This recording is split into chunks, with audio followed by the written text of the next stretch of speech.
Hello, beautiful human. I'm Zach. That is Anna. We welcome to the studio today an iconic sister duo here to talk about their sixth studio album, maybe some pastrami. The album is called Silver Deliverer. Say hello to Aly and AJ. Hi. Hey. Good to be here. It's good to have you back. It's great to be back. You Thanks guys for are having us. Yeah, like, God, since the last time we met in person, you've played the Greek. You've done there's been, I feel like over the last, say, like 4 years, 5 years, and maybe I'm crazy. There's been a whole resurgence to like what it means to be an Aly and AJ fan, and like there's been like a big rekindling of love and admiration, but it's also backed up by the fact that your music is fucking good. Thank you. Thank you. And it's like quality musicianship. Thank you. Really good stuff. Thanks. Like people love you. It's That's real. really sweet. Thank you. We feel that very much. We so. feel the love for sure. I mean, like I'm witnessing. I'm wondering. Like, do you feel it? I mean, you have to. Yeah, big time. Especially when Touch of the Beat came out, it was like, oh, we're back. Like it was the first record back in a long time.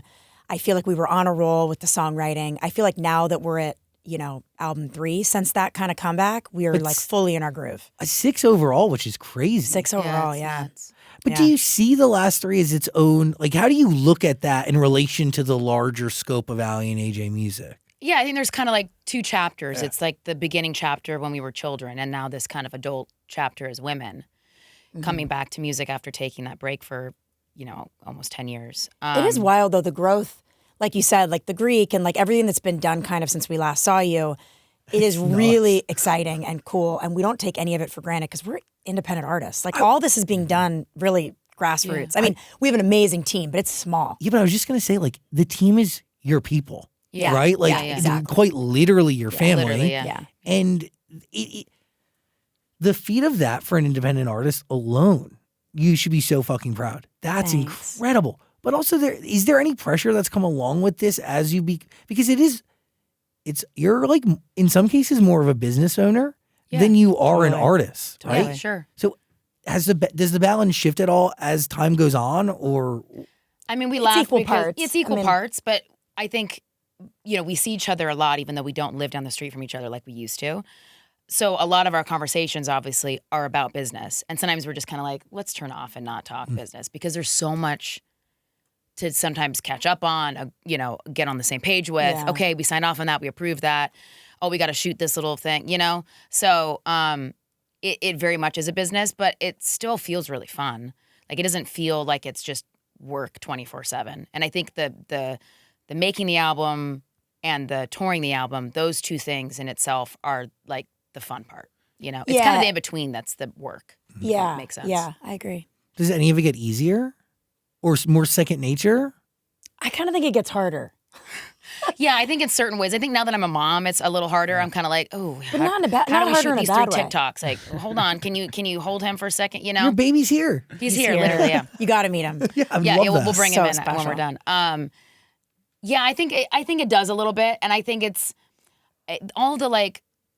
It can be really fun to be able to like engage with our fans online in all these social media platforms, but it also can feel kind of stressful because there's so many. Like I wish there was just one that we could just dump everything on and just go, I know, okay, it'd be we're done. great. So real. You It'd be know, great. and I feel like a lot of artists can relate to that. But it's also the way that we connect with our fans because some fans might only listen to the music through TikTok, some might only listen to it via streaming. Maybe it's Instagram, maybe it's Twitter.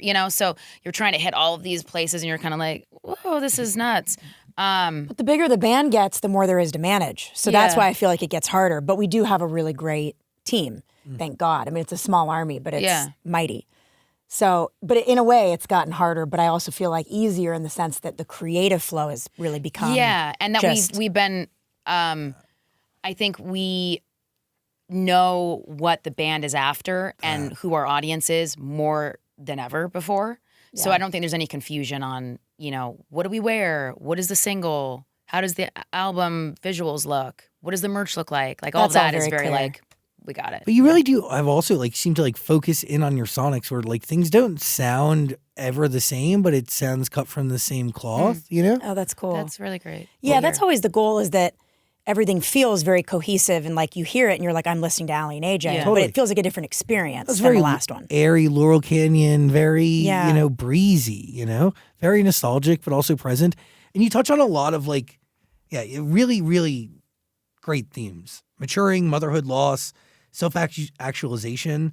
I mean, can we talk about like, are these themes appearing as you make it, or are you going in with the intention of like capturing these moments in life and turning them into something larger? Does that make sense? Yeah. I think it's a mix. I think sometimes we're coming in and we're saying to our collaborator, we want to write a song about the mass shooting we survived in 2022. And then sometimes we're just like, let's write a song today, and it happens to be a song that is about my son, or you know, so it's both. It's both. You're talking about Sirens in the first one. Yeah. So I don't know. I think it really depends on the session, or it depends on where we're at in our headspace. Are we coming off the road? Are we feeling super inspired and we have a ton of stuff to write about because we've been writing it down in our notes app, you know, and keeping a little list. It really depends. Yeah. But I think with this record, we were intentionally trying to make an album that felt incredibly specific on the subject matters we were talking about, like more than we've ever really done. And I think part of that is just getting in the weeds on the lyrics and just being hyper specific. And experience, understanding as an artist how to tell a story in a different way. You know, that's why country music is so powerful, because the storytelling is so earnest and so authentic and so like, here's my story, I'm singing it to you, which is really hard to accomplish. Yeah. Can we talk about what Sirens is about and what happened to you in Sacramento? And I don't want to like trigger anybody, and just like a heads up, it is a story of, it is a mass shooting, right? Like you, what happened? So in 2022, Aly and I and our band survived a mass shooting in Sacramento, California in April. And it was the first night of our Touch of the Beat tour, very first night.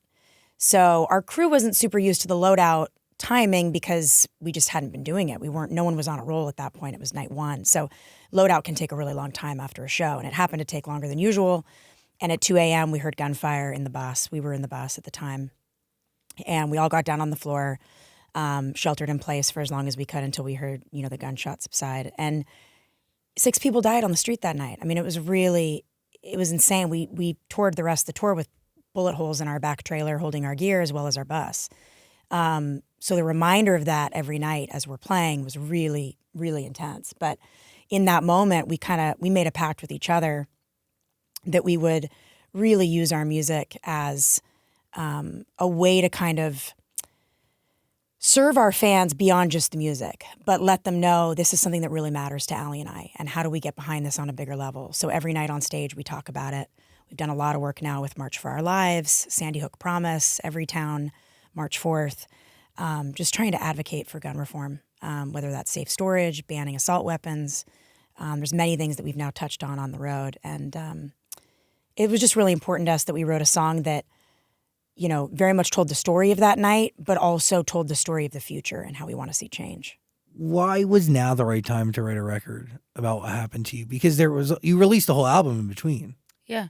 Yeah, true. I think it was us spending time with that song to really make sure we got it right. And I think some things just sit with you in a way where you kind of process it over time. It's not this like overnight, I'm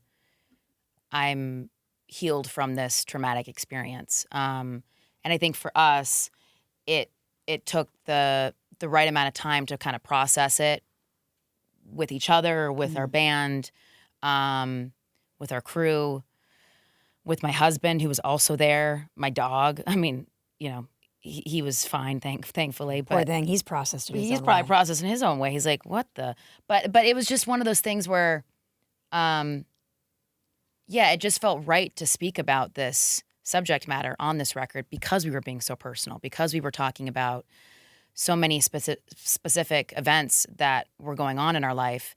And it just felt natural that Sirens would be a song included in that. Yeah, we weren't ready to really release that when With Love From came out. Did you guys know what was going on? Like when you were on your bus and you started to hear the gunshots, did you know immediately what was happening? Immediately. Yeah. And I think part of Just that assumed, which is sad.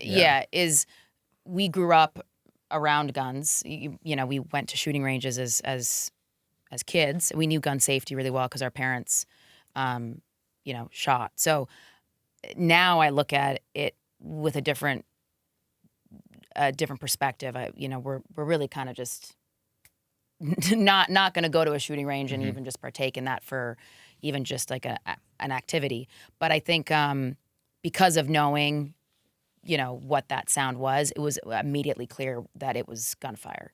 So It was a rowdy night. I mean, it was like super late. It was not a safe street. Like, it just kind of all made sense at the time that that's what it was. yeah. What was it like going back? Because you filmed the music video back in Sacramento, didn't you? Like, What was it right going- on that street. What was it like going On back? the same street, Wow. yeah. Yeah, it was an aggressive choice Yeah. Yeah. on our part, but we felt like It's we real, needed- though. It's very real, yeah. And like that whole street corner is it's just a part of Sacramento that's just having not a great moment. A lot of the shops are kind of shut down, and I think it just kind of showed the sadness and loneliness of what gun violence does to a place and a community and people. It was definitely eerie going back there. But we thought it was a powerful statement to make in the music video. So we went and shot it quite quickly, and then just were like, okay, we're out, Yeah. and got off the street. Yeah. One of the lyrics, "Some mother lies on a sidewalk by her son." Is that real? What are you channeling in that moment? No, in that moment, I mean, that's not something we saw that night, thank God. In that moment, to me, it represents that there are mothers all over that are losing their children because of this. And when I think of this song, I just immediately think of a mom that's lying by her son who's dying of a gunshot wound. I don't know what it is. It's just that's the first thing I think of. Yeah. And now I think with Aly having a kid, it's like now that the perspective of that lyric is even stronger than it's ever been. It feels like almost, it's like it's prophetic in a way that we speak about specifically a son, and then I Yeah. have a son Totally. myself, and how we just think that it's going to be any other day, and you could be caught in the middle of something tragic, and we shouldn't have to live like that. So it was just an important message to speak to our fans. And I think music has this like amazing way of getting a hard topic or a hard message to the right person that needs to hear it. By the way, like the leading cause of death for children remains guns. Correct. Yeah. So, Silver Deliverer. Where does that name come from? What is silver? Explain to me. Is it age? Is it wisdom? Is it age? I mean, honestly, it can be a lot of things. That's kind of I think that's the best part of naming the record Silver Deliverer, is that we have these people, these talismans, these memories, these moments, religion, whatever it might be, that kind of bring us into this new chapter and this new phase in our life. And I think for us, it's continued to be the music. The music has been our deliverer, into these moments that have inspired us to make music that speaks to people, humans of all walks of life. So I think for us, we continue to be delivered into these moments again and again, and it's all because of the music and really each other, like our sisterhood, our friendship. Yeah. And so we wanted to honor that with naming the record that, because I feel like music is a deliverer for so many people. Real. Yeah. And by the way, like it tends to meet you where you're at, or like hit you when you Totally. need it the most. Even the writing meets you where you're at. Yes. It's wild. Well, I mean, there is a record. Like it is not just the name of the album, right? There is a song called Silver Deliverer. Yeah. huh? Yeah. Yeah, That's the, the title opening track. track. Yeah, opening. The album opens, you guys say, driving over to Wonderland. What is Wonderland? It's a street in Laurel Canyon. Yeah, dude, Yeah. very low. I want to live there so fucking bad. It's great. It's where all the rock It's great. stars live, It's awesome. dude. Yeah. It's a Not vibe. really anymore, but the history's there. That's all I care about. That's all you care about. tell- The vibes are there. in Where the was air. Joni, man? Where was Yeah. Neil? I know. Laurel Canyon. Yeah. That's So right. do you guys move? Because you mentioned twice on this album about moving out of Laurel Canyon. Yeah. To, So uh, I moved. Yeah, left. so we lived down the street from each other for years, and I mean, the first home we lived in after we left, parental control was this home in the canyon together, which was awesome. Before Aly got married and before she had a kid, and that was years ago. So now, that we're adults and we're both living in the canyon in our own homes, we had this really special, kind of 5-year window that was like, wow, this is so cool. We're 4 could minutes just- from each other. Literally get in the car and I could be at her house in 4 minutes. And then we decided to just completely throw that out the window. throw that out the window, and Aly moved away. Yeah, and- I'm not crazy, but I live like an hour and a half now away from Laurel Canyon. Yeah. I mean, it's also been a great way to raise your son. So like all Yeah. the choices and why you did it Yeah. made total sense in the moment. But now she is no longer down the street. So it kind of, the record kind of deals with the mourning of not living, And the next possible door. regret of, Did I do the right did thing? I do the right thing moving to this place that's now further from my sister and not in a place that I love and I call home. And now I'm, at the beach closer to my mom and just in a place that's larger for my kid and a little bit out of LA. But I don't know, did I do the right thing? Which I think a lot of us, ask ourselves at times in our life. And so we speak about it a couple times on the record, yeah. It's an interesting situation to be in. The Wonderland School District is very famous, as I know. Very It's famous. a great school district. Yeah. Yeah. It's not like I looked at living in Laurel Canyon or anything. I feel like I haven't done any research. No, and then I thought, Well, like, I'm still there, so maybe my kid will be a Wonderland School District. There you go. but that is so funny that like you're like, oh, she moved away, and I'm like, I'm like, oh, maybe like Studio City. Where'd you go? Yeah, she's like hour and a half. It's like Oh, big, you're like, okay. it's a big move. Where? But much Yeah. closer to grandma, which That's- was great. I That mean, was a huge... Does this song make you or help you realize if you made the right decision or not? It's funny. I still think grapple with the decision. I don't think I am 100% like, yes, this was the right choice. I still feel the like pangs of missing that house, missing that neighborhood, missing being down the street from AJ. But I've also come to appreciate and love the place that we're in now. And there's a lot of great memories there because I gave birth to my son in this home out in Santa Barbara, which is where we live now. And there's a lot of great things that have come from that move, but it's like kind of ever evolving. Totally. But I don't know what it is, the song that you had referenced. Well, you first referenced Silver Deliverer, Yeah, but and then then you- I don't know what it is the second song that Yeah. really signifies like kind of the mourning of like, wow, I have moved and I have completely uprooted myself from what I knew best. And that song actually helped. I think that- it helped with the healing I think that helped me. of that. I come mean, not to sound terms- dramatic, you moved to a beautiful place. Yeah. The healing is, You're like, you it's know. not. I didn't move to a. No, she's in a gorgeous- a dumpster.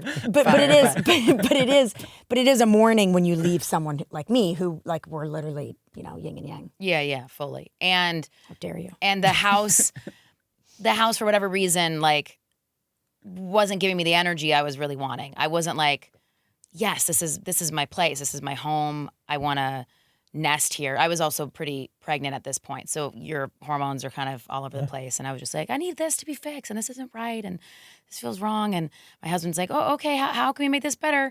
And then we got there, eventually. And I think a part of it was having this home birth in the home. I for sure changed the vibe and energy of the space. And now it's there's this beautiful association Yes. with my living room. Yes, I'm like, cool. oh, I get it. I love it here. That is cool. It's very cool. Yeah. That is like, whoa. Yeah, Yeah. you're always in there. That's like where it all began. Yeah. Totally. Whoa. That's very fucking cool. Thanks. God. Human life is amazing. Yeah, The it's a trip. creation of It's life, Really powerful. spectacular. Yeah. What is it like recording an album while also growing a human being? I mean, it felt really possible. It felt very like, this is life. We are musicians. Not daunting. Yeah, we can do this. Like, women are powerful and capable of, giving birth to children in all forms. And I just felt like I'm in the middle of a really creative moment. We don't want to pause this and pick up 6 months later. Let's just do this. So we got in the studio knowing that I was, going to give birth in a matter of 3 weeks ish, Pretty tight window. So it was a tight window. It's a risky window. Just like figure it out. Yeah. And then, of course, like he came early because it was just on his watch. And so we just pivoted and we took a week away from the studio to just be with him in our bubble. And then we just brought everything out to Topanga Canyon and Sick. just kept going. Yeah. And just put down the vocals and recorded. And I mean, with him in your arms most of the time. yeah. Or And then I would mine. just pass him off to AJ when, I would be in there and then we'd kind of just do-si-do. It was really Week cool. 2 and 3 and 4 of his life were all in the studio, which is wild with Like, headphones on. I mean, about as newborn as Yeah. you can possibly get. Crazy. Yeah. Like that energy has to make its way into this album. I would For think sure. so. Yeah, for sure. sure. Yeah. Yeah. And just with whatever he'll do in the future, you know, whether he's musical or not. Like, he'll have that cool life experience of these images of him just being a baby that's just fresh. Being a freshie, just, you know, And I'm as his telling mom and aunt make an album. It's gonna with a really cool producer who was also very much like, you know what? Bring in the whole family. Let's do this. but like that's gonna seep into his DNA in ways that like he may not even ever know. Yeah. Like, dude, when I was 2 weeks old, my mom attached me to her chest and waited online in Asbury Park for Bruce Springsteen tickets. I am now a musical super fan. Wait, that's so cool. Wait, I love that story. And she waited for hours. And are she you a got the tickets. massive Springsteen fan specifically? Springsteen fan. Has he ever been on the show? No, but I'd give a limb. But appreciator of all music. Love that. It wasn't like I did. That's so Like cool. I knew of the story, but I didn't really know of it until like a couple of years ago. And then you're I was like, wait, that's in me. yes, That's beautiful. makes sense. Yeah. Makes total sense. Yeah. Makes total sense. It's like very real. It's very cool. Didn't you guys say your son's like babbling is on the album somewhere? It is. I wouldn't say it's audible. I think it's quite buried. Yeah, You I wouldn't buried say it it's down. audible, but we know it's there. Yeah, And that's what matters. Yeah, exactly. So yes, there is definitely some babbles. Was there a CBA card pulled on this album? I Great love that question. you're asking this. Great There question. wasn't. No, No. Really? it's not always used. It's not always used or not always necessary. Got it. I think we were vibing on the same wavelength. Very much so. But by the way, CBA card is a can't be argued card. That's right. Is it Which like we a- stole from the National? Do you have like a physical card or is it No, just there's a- no card. Although I'd love That would be amazing It's like a that member we only. have it like laminated and we just pull it out. We're like, hilarious. that's funny. I actually love that idea. I do too. Is there like a larger message behind the fact that you didn't have to argue to get this done? Or you not argue, you didn't Yeah. have to like A disagreement on totally Yeah. stand by something. I don't so know. I real. think we were really locked in on just I think the goal of what we were after and the music we wanted to make and the songs we wanted on the record. We really didn't deviate from that.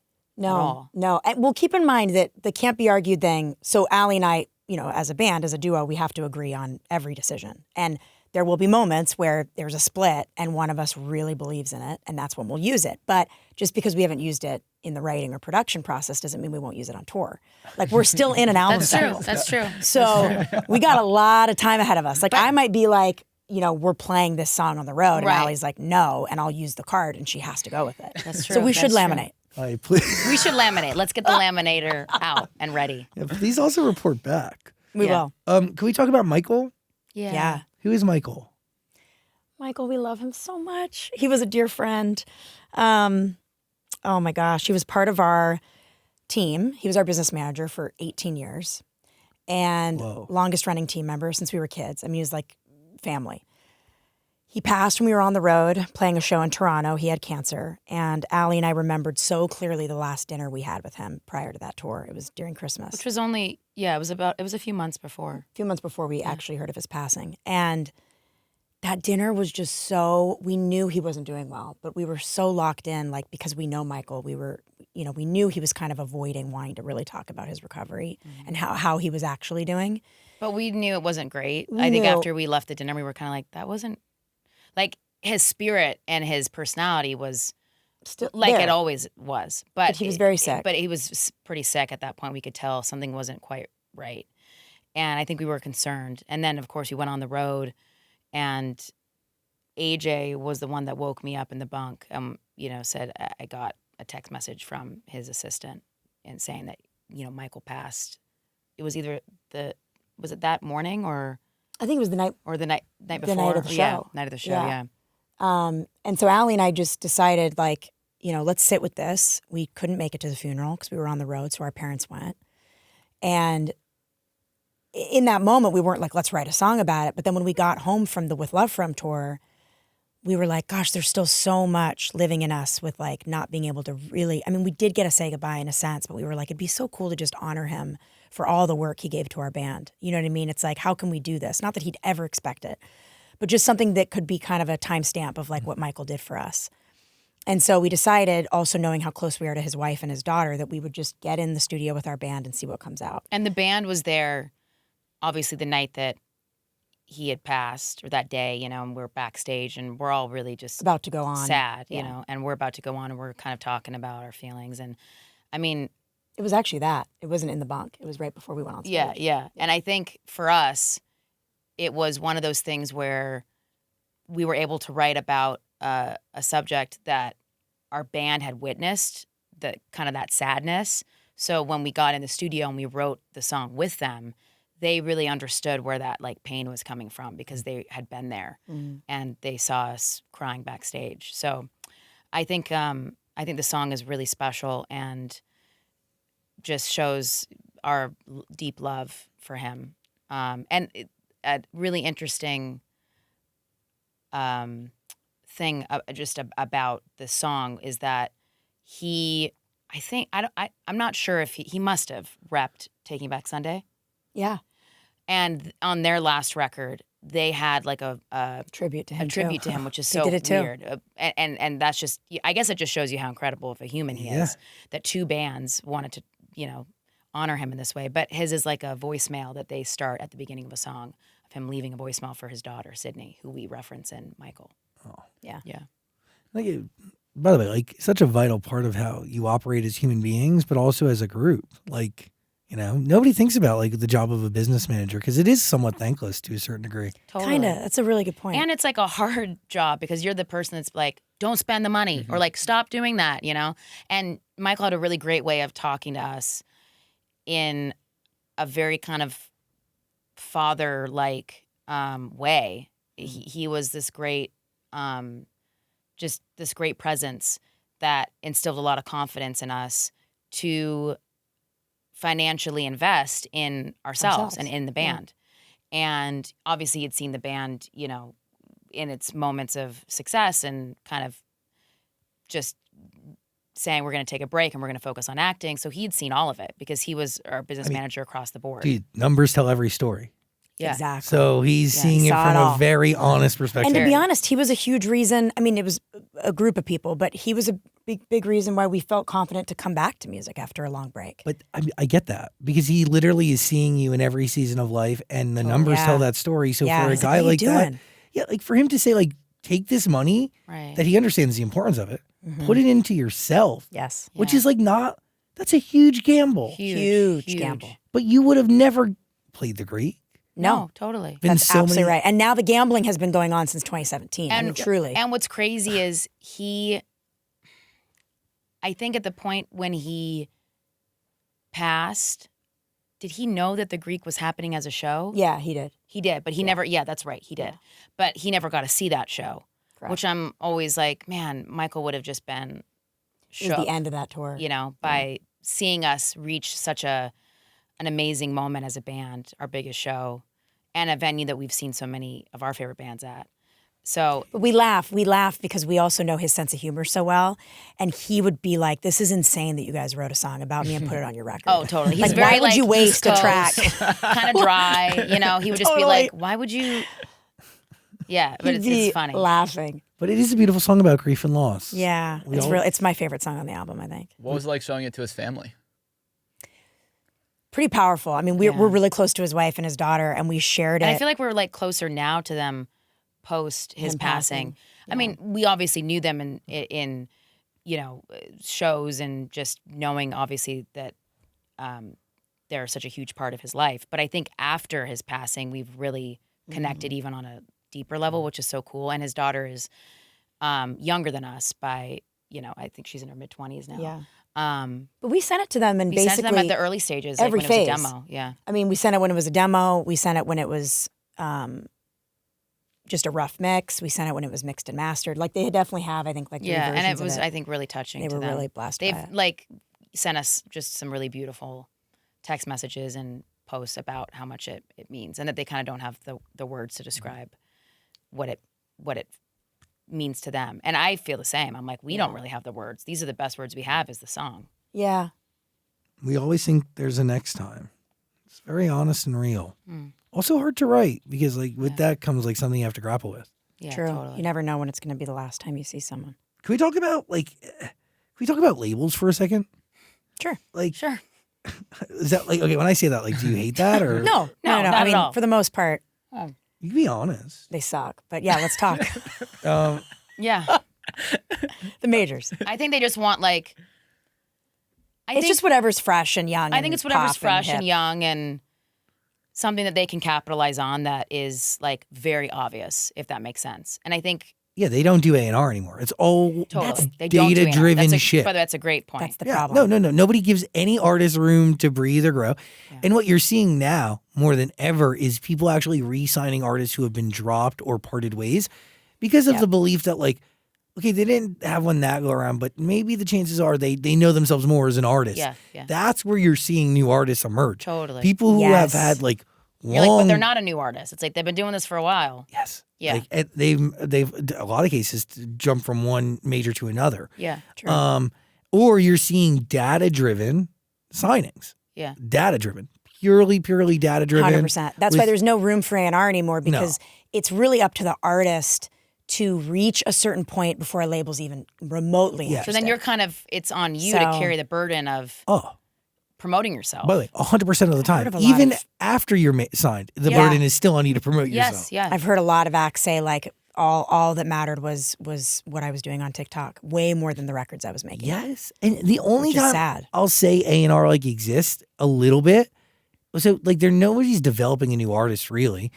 A&R sometimes exists like when they take somebody who like is already great in some way, shape, or form, and yeah. goes like, "Here's what I think you should be doing, and here are the people you should do it with." Sure. Like that exists. Yeah. But like what doesn't exist is like nobody's going to like a dive bar somewhere in Pennsylvania and discovering the next fucking MyChem. You're right. You're right. It's just not happening. true. You're right. Like nobody's seeding talent that way. No. So why'd you want to shop Silver Deliver to majors? Or were you just what was the motivation? Interest? Yeah, there was some interest. And I think also we were at a point It where more came to us kind of in that sense. Like we weren't really just like, let's go to majors. Like there was excitement from there that was some end that excitement we were from like, some all right. people, and we took meetings. And then I think on top of it, we have seen the project grow. We're also having a little bit more support on the promotional side. Yeah. Was something we were interested in and open to just feeling out. And you know, these meetings were perfectly fine, but I could tell that there was hesitation a little bit on their part because the album was finished and done, and it was like we were just delivering this finished piece They where they can't- couldn't really meddle. Yeah. And they want to medal. Everybody They wants want to to put meddle, their and they stink want to on cut it. a couple Yeah. songs that are actually great and are probably fan favorites. Yeah. And then they want to maybe change the producer because it's like a little too rock, you know, and it's not really straight up pop music, which is where we came from. Meanwhile, you're coming in going like, hey, we're not here to take notes. The record's locked. Like, Yeah, we're here like to, we done. like, you know, do you want to fund this? Do you Yeah. want, how do we want, like, let's go tour. Like, Yeah. let's put up the marketing and like, let's go. yeah, That wasn't the, that wasn't really Yeah. the outcome, which was fine. And we just kind of said, okay, then like that's all right. We'll Yeah. just keep doing us. and it worked out. But yeah, it wasn't like an intentional, like, this record's got to be shopped. It wasn't really that. Did somebody really look you in the eyes and say that they're not in the business of breaking 30-somethings? That was not to our That was face. not to our face, but that was a like after the meeting, it was like we've had these conversations happen behind closed doors, and it was kind of like, yeah, like we're not really looking to be breaking people like in their, you know, mid to late 30s. It's like they want people that are 20 that they probably Freshies. can also, I mean, in a way, it's like you can much more easily manipulate or Yeah. even just mold into the artist that you want them to be. Yeah. Whereas we've kind of been around the block. We've been doing this for 20 years. And I mean, it's also kind of, it's very sexist, ageist, it's all of it. But it's funny because it's like, would you be saying that to a man? Probably not. Like you're saying that to a woman. Yeah. I think if a guy came in with his brother and they were in their 30s, I'd be like, the response wouldn't, the feedback wouldn't be like, we're looking for people in their 20s. Yeah, you you're know, right. it's just Different. a weird. yeah. But that being said, I don't think all majors are the same. I don't think No. they're all like exactly paint by numbers. Unfortunately, I think they're getting to the point where yes, we're losing A&R, we're losing development, but they're not all that. It's just we had experience where it was like, this isn't. We don't love this. What I sadly don't think will ever change is like people buying something that's already done, because then if you do that, you declare irrelevancy for those executives who Yeah. did that deal. Totally. So like what? It's like job security for them to be Yes. like, Yeah, it almost made no sense that we even took the meeting Yeah. because at that Yeah. point it's like, what are we doing? It's done. no, but there are Yeah. AWOL will do like there are Yeah, yeah, like the that's where Orchard, we're- like and that's where we're with. AWOL's amazing. AWOL's Yeah. great. I mean, it's interesting. We live in a space now where the labels, I'm sure, are realizing, understanding that they're not as needed as they once were. Totally.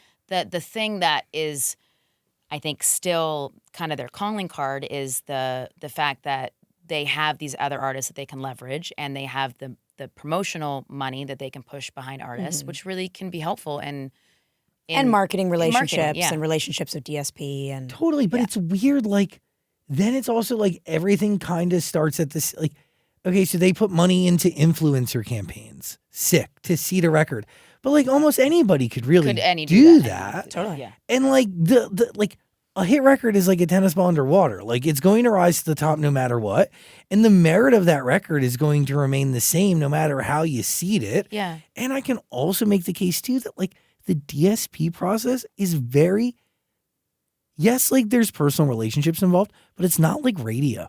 Like radio is like, it's not. dude, like if you knew a guy and your kid crafted a song, you could get that thing played You could. and it would chart tomorrow. Yeah. Totally. This is like the DMV. It's like fucking fill out your form. DMV.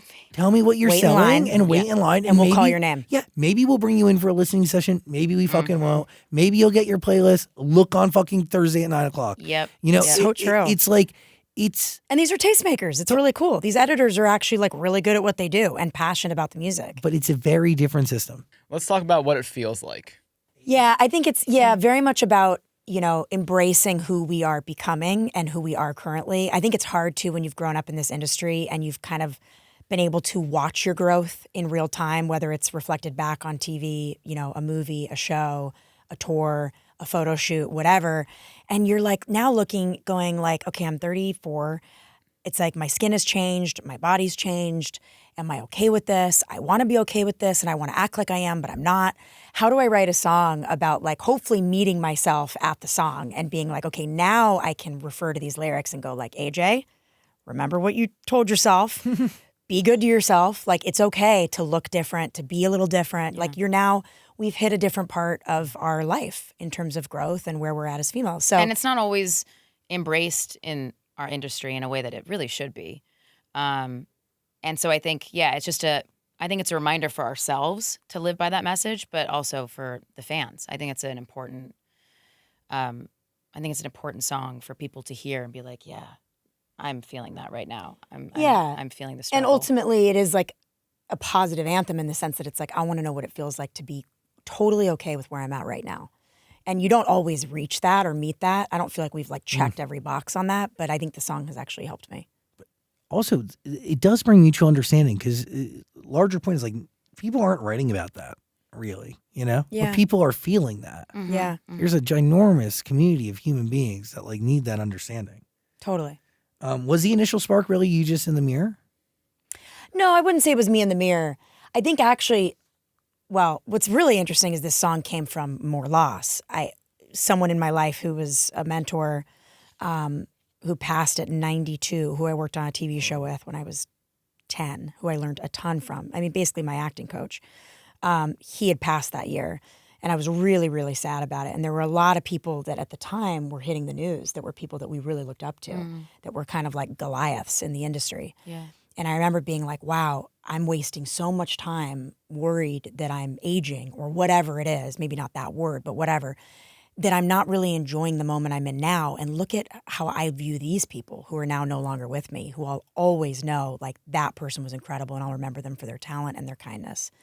And it won't be about what they looked like when they turned a certain age, Yeah, and that's it was just that kind of was what really Yeah. stemmed. And it was to me, one it was of, really dabbed me. No, I remember, you're totally right. And it was one of the first songs that we wrote with Jonathan Wilson, who we ended up producing the record with. And it all started from literally a DM. Like we just DM'd his Instagram account saying, hey, we really love your music. I think it was that we loved the Margot Price record that he had done and the Angel Olsen record that he had done. And we just wanted to write with him. And then we got in and did some writing over a very short period of time. It was like a matter of like 3 weeks maybe. And that was one of them. And that was one of the first songs we wrote. What It Feels Like and Lasso, I think, were two of the first ones. And from that point on, we were just like, oh, wow, we're really in a great creative groove with this guy. And the other collaborator that we wrote with, Drew Erickson, who's done a lot of the this new Lana record. It was just the four of us, and we just it was great. It was perfect. How'd you find him? Jonathan brought He's really him close in, to Jonathan. to the session and was like, I'm going to bring my friend and Drew. Are you guys down to just... We literally didn't even meet. We DM'd. Then a few months later, we got the date set.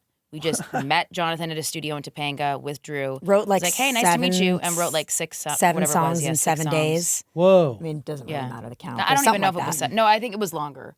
It was like we would like write like 3 days, and then we'd be like, okay, see you in like totally. 6 days, and then we'd write again. And then, but we were on a roll, and then we had to leave and go back on the with Left. And he was back on a tour with Roger Waters, and so then he was kind of off, and we were just like, wow, those songs were great, but you know, what's gonna happen? And then let's produce them. He was just like, we should be making this. Like, let's start this. Like, let's can I produce it? And we were just like, yeah, of course. So then we finished the rest of the writing during the time that he was out on the road, and we finished up, you know, the back half of the album. Yeah. By the way, you can listen to the album. It's waiting for you. It's all on Amazon Music. What are you thinking? How does creating music that way compare to Into the Rush, which is like 20 years old at this point? Yeah, it'll be 20 in August, which is nuts. Yeah. I don't even know how to compare the two. I mean, at this point, it's like a little bit of a black hole. You know, like remembering that is hard for me. Like it's hard to like not hard to go back there in the sense that it's like, oh, I can't. Emotionally hard. It's just I can't remember it. I mean, I remember Aly and I, you know, the people that cut that record were the age we are now, and they became very good friends. And we were babies, but we had a blast in that studio, and we just holed up in there for months. I will say that record took way longer than the records we make now. Yeah, that's I think true. you know, you spent probably a lot more money on those records in a way where you're kind of like, do we really have to do the sushi at that restaurant and bring it in? And we were with that was wasting money. We were with the Major. We were shooting music videos in Hawaii. We were, you know, it was like, but we were stoked. We were kids. We were like, okay, let's do this. Yeah. You know, we didn't know how it worked, and now it's like we're just way more just like we're just specific about how we spend the money and what it's spent on. And, I mean, honestly, it's I your think money. Yeah, totally. And I think all of it should really be spent on the album, like making sure that it sounds incredible with amazing musicians, with a great producer who has a vision, and a great mixer, and that the packaging of the record feels super streamlined. I think those are the places that you spend the money. It's really interesting. 2005 was like a totally different time in culture, in society. Yeah. I mean, Disney Channel was just at a point where I was like, they didn't give a shit if you had like if your show had any semblance of music whatsoever. They were like, we're going to figure this out together. We're going to try it. Totally. Yeah, if someone was on a show, it's like, you're going to be an artist. Yeah, whether you wanted to really or not. It's like, gosh, some of these kids are probably like, am I like handcuffed having to be a musician now all of a sudden out of nowhere? But so our situation happened in kind of a cool way because Aly had opposite, yeah. Aly had booked Phil of the Future, but Aly and I at the time had already been writing songs and playing guitar. So during an episode, they happened to know Aly and I were writing music, and they said, hey, can we listen to some of the music? We're wondering if one of these could be used as placement in one of the scenes. And they placed the first song we ever wrote, Protecting Me. And then after that, it kind of sparked this like, oh, you guys definitely are musical, and you wrote this, and the episode did really well, and the song was featured in it, and like, this is cool. Well, it's a lottery win. So that's where it started. Yeah, like there's something organic for them to just exploit. Yeah. And like to really like see how far they can stretch it. Totally. Yeah. But it's funny because I think of like, you know, other kids that were acting on shows on the channel that, you know, God bless them, it probably wasn't their first love, or it wasn't something that came naturally to them in terms of the music space. And I think that Disney just kind of forced it into being because they knew there was money behind it, and they knew that there was success there with the show that they were linked to. I mean, I always had a lot of respect for the Sprouse twins because they said that Disney tried to make them into a band, and they were like, we good. I'm okay. Like, we're just actors. We don't do this. Which I think is like great because they were just being real and saying, it's not for me. Well, how did you know the role of Hannah Montana wasn't for you? Because every kid would have taken that opportunity back then. That's true. It's kind of stupid now. I don't know. No, I'm kidding. I'm joking. It wasn't. I think it was that I had played out my time at the channel. When I was getting off of Phil, I was 16 and a half, maybe almost 17. And you had already done 2 Disney Channel original movies. Yeah, and like the one with just you and one with us. Right. So I felt like I had done what I needed to here. And I think on top of that, the music and being a duo was what we were focused on. I wasn't focused on wanting to be a solo act. And I felt like if I do this, this is going to turn me into being someone solo. Does that make sense? Totally. So I think that was a huge part of it too, was like protecting what we had as a duo and not letting it steer me down that path that could have just fully split us, you know? Did they offer you the role, or what was it? Were you in? Yeah. They did, yeah. Yeah. But Really? it's so funny because now I look back on it and I'm like, it was so clear to say no. I'm like, wow, was I mean, I guess like financially, you know, looking back on it, sure, I'd be in a different place, but I'd be in such a different place too in my life. Like I probably wouldn't have met my husband, you know, maybe that would have turned me into a solo act and we wouldn't have done music together. Like, I don't know. Maybe I would have gotten burnt out and been like, I just did 2 series back to back. I'm in my early 20s now and I'm just fried and I just want to get out of the business. I also felt like Aly was like, this is going to be a little confusing if I'm Aly and AJ, I'm Aly Mashaka, and I'm Hannah Montana. I mean, that gets a little It's very confusing. It's a little convoluted. kind of yeah. bizarre, you know. But yeah, but it was a real, I can vouch it was a real I think they offer. were surprised that I just said, no, it's good. And then that was it. I mean, have you thought about it?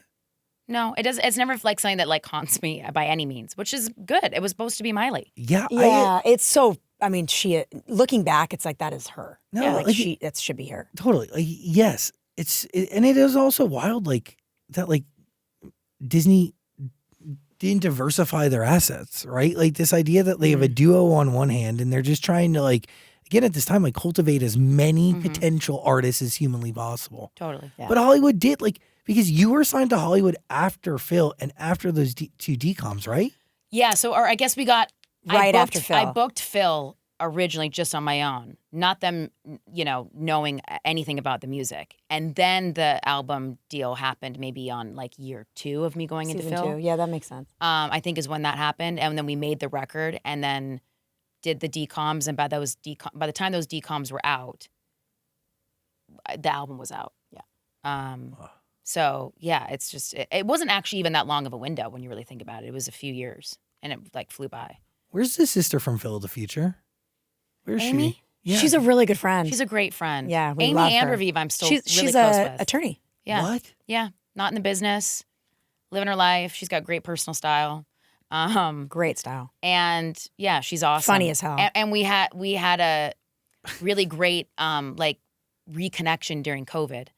I'd always kept in touch with Raviv, but we lost touch for whatever reason. Amy, I think, had moved, you know, out of LA and was in New York for a bit, and now she's back here. But yeah, it's cool that I'm still buddies with them from the show and a couple other people that, you know, were part of the like crew on that. COVID was a good rekindling. It was a great. nice. It Yeah. was.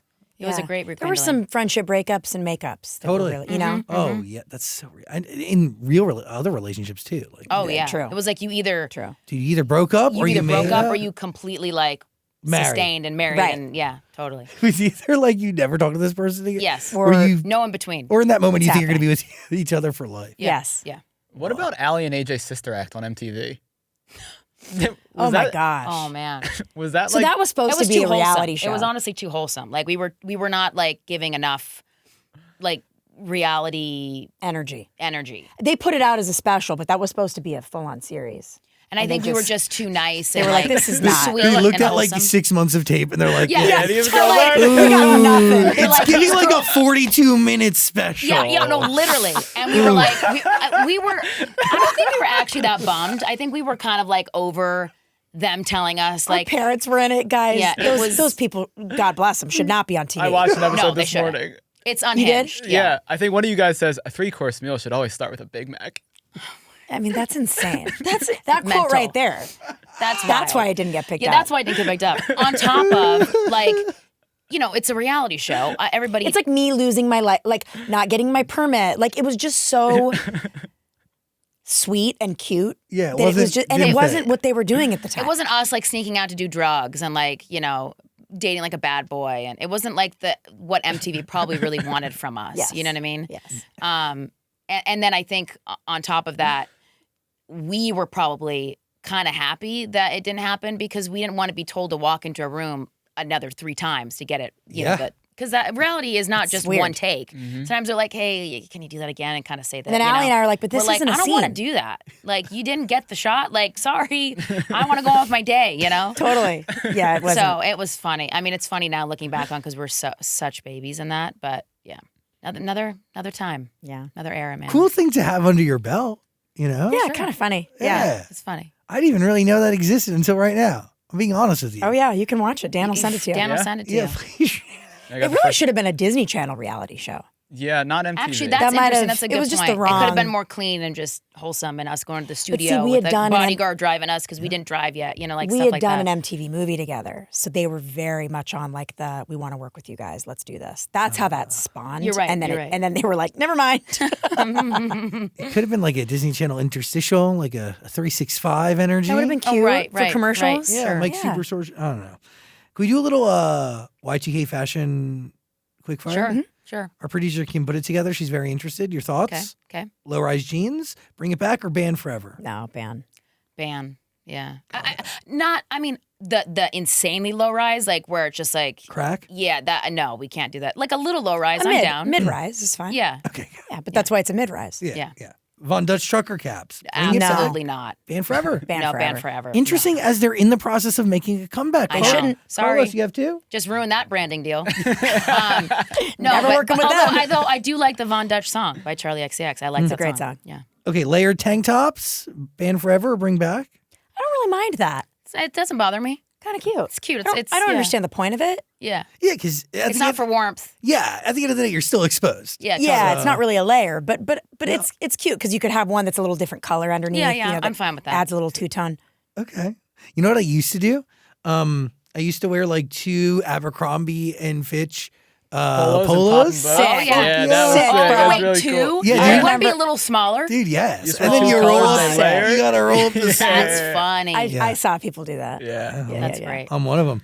Wide hipster belts that just don't hold up anything. Bring it back or ban forever. I'm actually not against it. Okay, wide hipster belt. I'm not into it. I mean, I see a lot of people bringing it back, and it makes me smile. Fashion Doesn't over mean that I function. would do it, maybe, but it's kind of like I see you. Do they have the chain with the wallet hanging? They could. Oh, that's cool. Sick. Is Like it? Hot Topic. Yeah. No. It, Hot can, Topic it connects to like your like what is that pocket on jeans that is supposed to hold a hammer or something? Right, correct. Yeah, like like a wrench. like a carpenter pant. It's a yeah. Carhartt pant. Yeah. Yeah, for the real workman. Damn, I'm wearing those today. Are we making fun of my pants? Yeah. No, Are no. you- You're not doing heavy He's rocking labor. it. Yeah. Okay. Are you strapped Heavy with a labor. fucking hammer, bro? No, but I got one. I got a little strap for it. Well, you should. He's got a strap for the wrench that he uses at the podcast.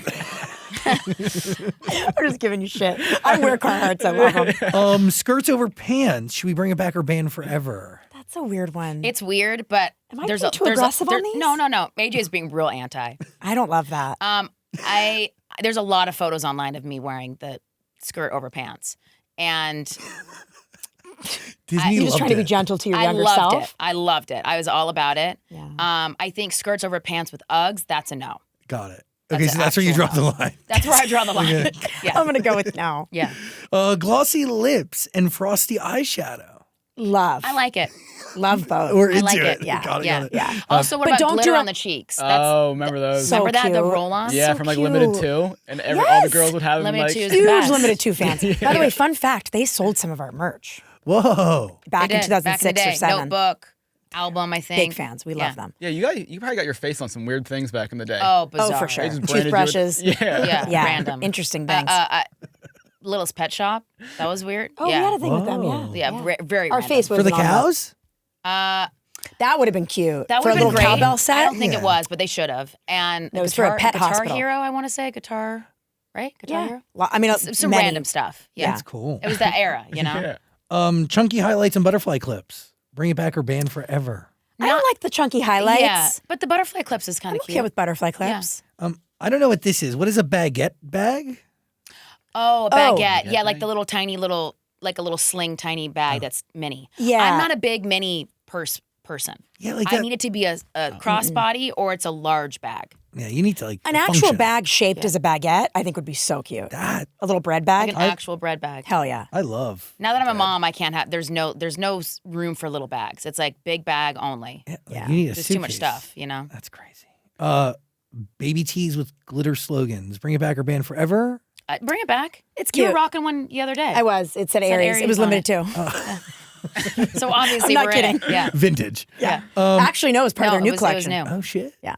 And Kim would like to know: visible thongs. Should we bring it back or ban forever? No, No. and we were never. Well, we never rocked it. We weren't allowed. Hence why we were never on the MTV. That's why reality they show. canceled the That's show. why they canceled Not it. enough thong. Yeah, they were like, no, these girls are just wearing just regular sweet panties. Oh my gosh. They're like, sorry. Hopefully they didn't know that. Yeah, no, I'm kidding. No thong. No. Not visible. Thong in real life is fine, but not visible.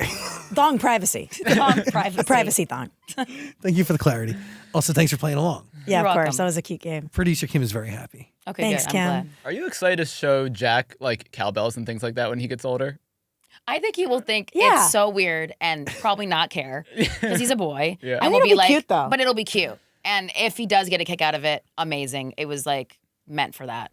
But I'm curious. I think if maybe I had a daughter, I would be more like, this will be really cute. He's probably gonna be like, Mom, whatever. Like Mom, so you're what? embarrassing. Yeah. Yeah, This is embarrassing. It'll also come from some archaic box, you know? He's Yeah. like, what is this thing? Yeah, like is it timeless as people think it's going to all be? Like, will kids really I don't apply know. all It's- that? We'll have to see. We'll have to So see. Time will weird. tell. It's timeless in the 20-year gap Totally. right now. I don't know if it's timeless in the 40-year. That's you what I'm know? Yeah, like, great point. Great to, point. to us and like even to like maybe like Gen Alpha, yes, but like he's baby. Totally. He's right. Totally. fresh. Fresh. I don't know if it's gonna 25 matter. years from now, that's gonna be old. Dude, like we cultural and societal things will shift and reset and like what Agreed. we like and what people like and what gosh. So true. Like the generation above him is growing up with an iPad attached to their fingers. Oh my, yeah. And kids, honestly, like his age growing up, he might look at that like, that's so nerdy. That was a device my parents used all the time. That's what I'm That's so saying. true. I know. And they're like, can you believe that they were like on these phones just addicted? You I know. And I now thought about that It would too. be great if there was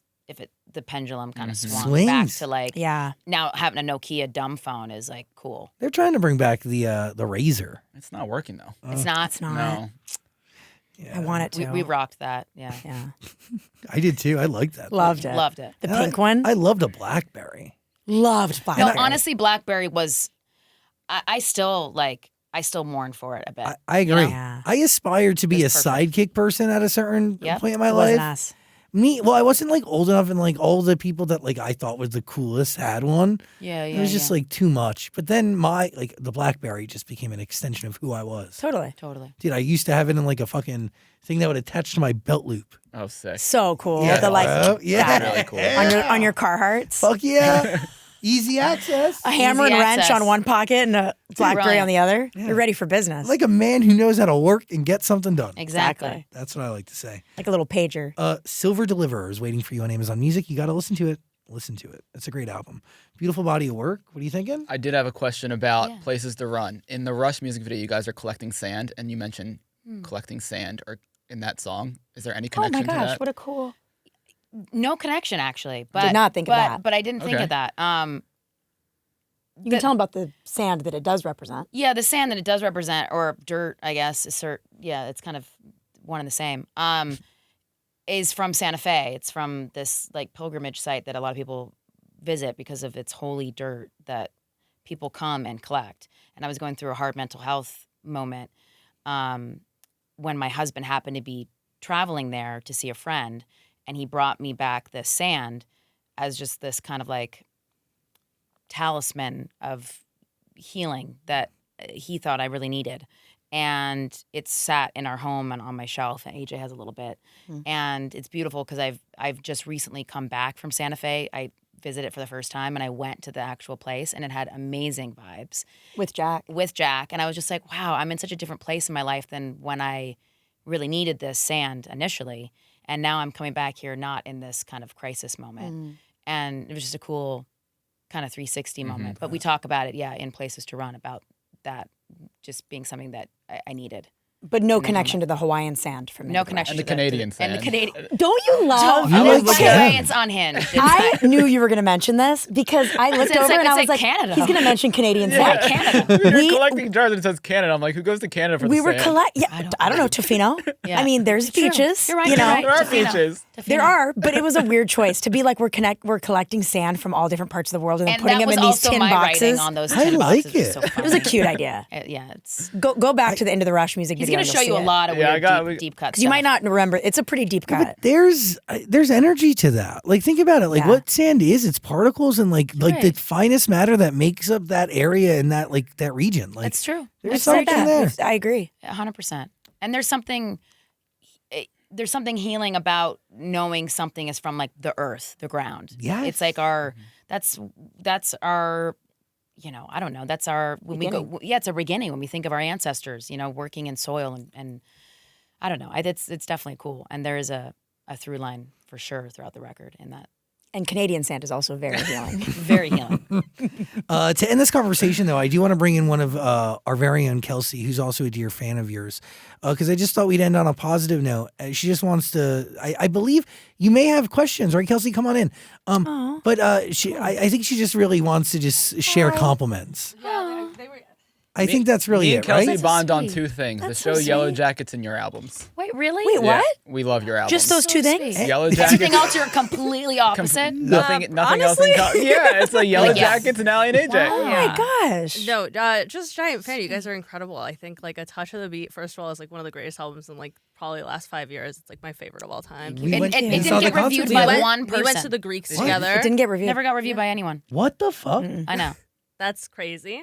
Yeah. Just I side will note. review it Except for you. you. Except you. Yeah, we gave it a good review. 10 out Yeah, of you guys 10, did. incredible, Thank truly you. not a bad. I don't think you guys have released a bad song ever. First of all, but yeah, we went to the Greek together. Zach took me. It was so much fun. We enjoyed so it. incredible. What a great show. So I'll start with a question about that.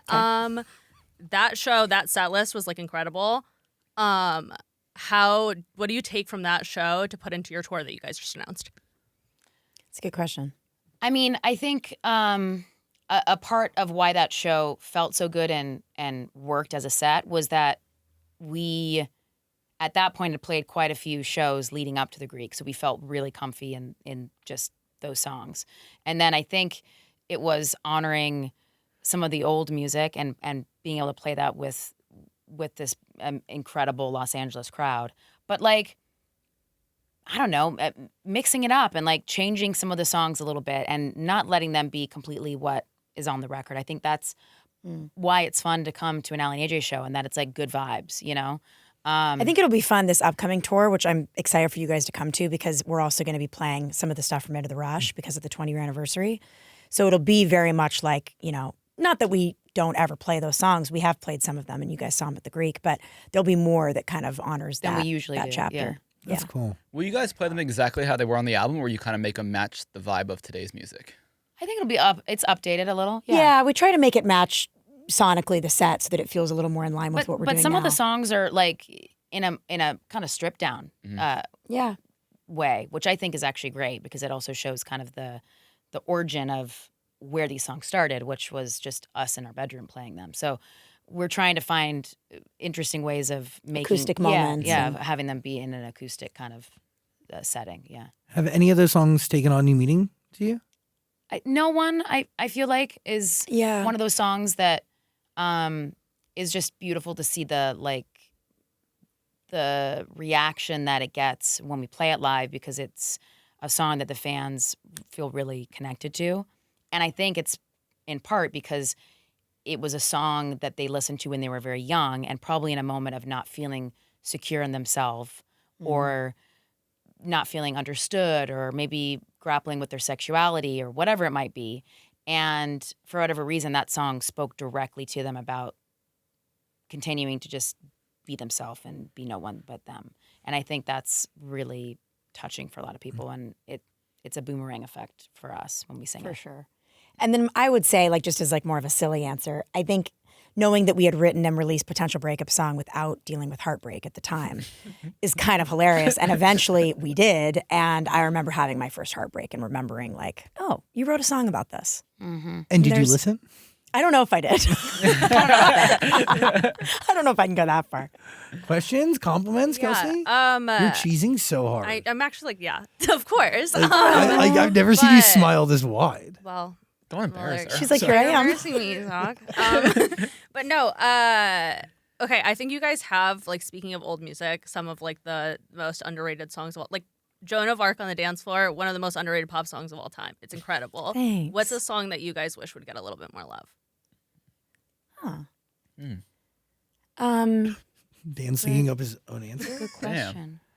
question. All of the songs in a way get love or get their version of love. maybe especially from the fans. Yeah, especially from the fans, and especially when it's in a live setting.